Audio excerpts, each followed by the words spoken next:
Hi, it's Steve from Seaside Allotment Channel, and we're going to have a really busy day today down on the allotment, and I'll show you why. So we just had a mountain of wood chips delivered, and some of it's really fine like this, which we're going to use for composting, and some of it's really coarse like this, and the coarse stuff we're going to use for the paths on my plot, which I'd barked them about 20 months ago, something like that, and they need replenishing. So this is really good stuff, so I'm really looking forward to it. It's going to be a busy day though.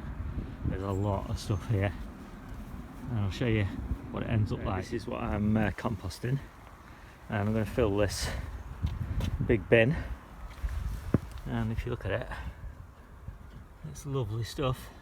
So there we go, that is one bin full of fine wood chips, and I suspect it'll take about a year to rot down. I filled the bin quite full because this is going to sink down pretty quickly, because as you can see there's a lot of green in it, and I will be looking forward to seeing how that heats up, because I suspect it'll be pretty good. Now what I'll show you is what I'm also doing with all my paths. So this is what my bark paths look like at the moment, and they're getting a bit threadbare, and so I need to top them up. But in addition to just topping them up, my plan is effectively to use the paths as a compost heap. So I'm putting this thick mulch of wood chip down, and then in 2 or 3 years time, maybe 2 years time, I think this will be ready to put as a mulch on the ground on my actual growing beds, because it will have rotted down nicely, and so effectively it turns the whole plot into one massive compost heap. The problem with rotting wood chip down in my compost bins is that it would basically fill the compost bins for 18 months, and that's just too long. I just can't afford to have one source of compost occupying so much time in the bins. So yeah, that is the plan, and it will be easy to dig this up because it's all this is laid on landscape fabric, so you can shovel this up no problem at all. Right, rain stopped play, so I'm sitting in my shed, and I'll just talk a little bit more about what we're up to with this wood chip. So the primary reason that we're getting it is that we just really like wood chip as the paths. It suppresses the weeds, it's really nice to walk on, never gets soggy, it's really good for kneeling on. It's just really good. I really like it. We have used bark. Bark is expensive and the wood chips are free. So the second reason is that there's a lot of nutrients in the wood chips, and so we've got quite a lot of the fine wood chips here in this delivery, so we've made up one compost bin with the really fine stuff, and the benefit of that really is that we're getting nutrients that come from deep down in the soil, and that's hard to get from animal manures. You can get it from leaves as well. And we're really focused here on my plot, well, all 3 plots, with really high nutrient density. So this is another good source of nutrients.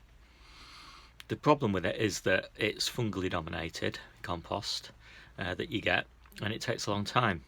So I will be turning this bin that I've just built quite frequently in order to accelerate the rotting.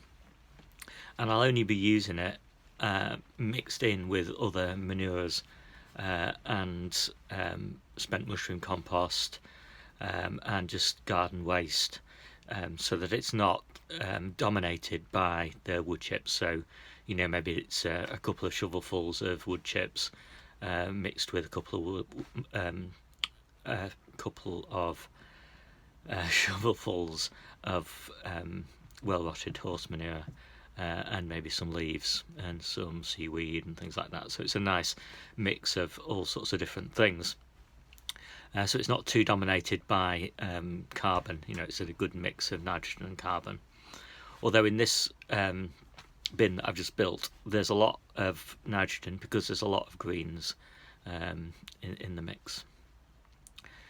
So the next thing is that we're going to have the paths, and over time, and it probably will take I probably said earlier in the video maybe 2 years, but maybe 3 years, and it doesn't really matter, but at some point the wood chips and the leaves and all the other debris basically from the tree surgeon will start to rot down, and at that point it's perhaps a good idea to start digging that up out of the paths and mixing it into my compost mixes, and that gets the nutrients into the compost mixes, and I can just get some more wood chips from the tree surgeon to use and replace what I've dug out of the paths. So that is the basic idea. Now, I'm not obsessed with putting a thick wood chip mulch straight on the beds. I don't think that is a very good idea. I just think generally, I would kind of go for the more cautious approach, which is using wood chips as a complement to what I'm doing with the spent mushroom compost and the well rotted manures and the garden waste. So it's just part of the strategy. It's particularly good for trees. They like a fungally dominated compost, but for things, they're annual vegetables, most of those like a bacterially dominated compost, so wood chips is just part of the mix there. There are some people on our plot that on our site rather, that do just use wood chips, and they just plant into the soil below the wood chip layer, and my impression is that that's not a panacea. It doesn't seem to be much better than a compost approach. It's cheaper perhaps than a compost approach, but it's not as convenient, and if the results aren't as good, then I'd rather stick with what's working really well for us at the moment, which is spent mushroom compost really for the brassicas, and horse manure for most other things. Spent mushroom compost also perhaps for some of the lettuces and things like that, because the spent mushroom compost is an incredibly effective weed suppressant. It's not that full of nutrients, but then there's plenty of nutrients in the compost mix in general, and spent mushroom compost is just what I'm putting just right on the top. I'll also add probably an inch or so of my compost mix, and that is lots of green waste from the garden, and horse manure and all of that sort of thing, and seaweed and things like that. So it's a bit of a ramble, because I'm pretty tired now after an hour or so of shoveling all of that stuff and borrowing it, but that's generally the approach that I'm taking. It doesn't look quite as nice as the bark, but the benefit is it is more nutritious than the bark, and of course it's free as well. So that's really exciting. The other plus is that tree surgeon who came round today, he's got a really good stump grinder, and for him to do the stump grinding is going to cost me less than to cost of hiring a stump grinder. So that's a really big benefit, because they're pretty big, brutal machines, and to handle them, and obviously that's what he does every day, so might as well employ him, give him a bit of cash, and save me the hassle. So I'm really pleased about that, and that should make the whole process of getting the polytunnels established much quicker and easier. So all in all, it's been a really good day, although only about a third of the way through, so hopefully when the rain stops I'll get the job finished, and then I'll give you a quick tour around to show you what it all looks like. And we're almost done. So this part of the plot is all done, and you can see I think it looks pretty good, although it will soon weather down to look kind of, you know, quite dark brown. But at the moment it's full of lovely green leaves, and for the first time ever all the edges and everything are properly mulched, so it's really good. I'm really pleased with this. And just these little bits at the end here now just to finish off, so we will get another load soon and get that finished.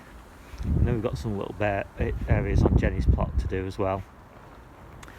And the final job on my plot, apart from the polytunnel, is to mulch this green path down here. And this is always a real pain to cut. It's difficult to get a mower down here, and so I'm always strimming it, and it takes forever to strim. So we're really pleased when that job is done, finished. And so now on my plot, apart from those little bits and pieces there to finish, it's on with the polytunnel prep. Anyway, it's raining now and I'm knackered, so that's the end of this video.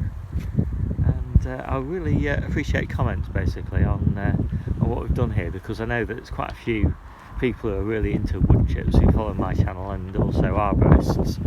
I've got a lot of knowledge on this topic, so I'd appreciate any hints or tips or comments or anything like that from those people. And with that, I'll sign out.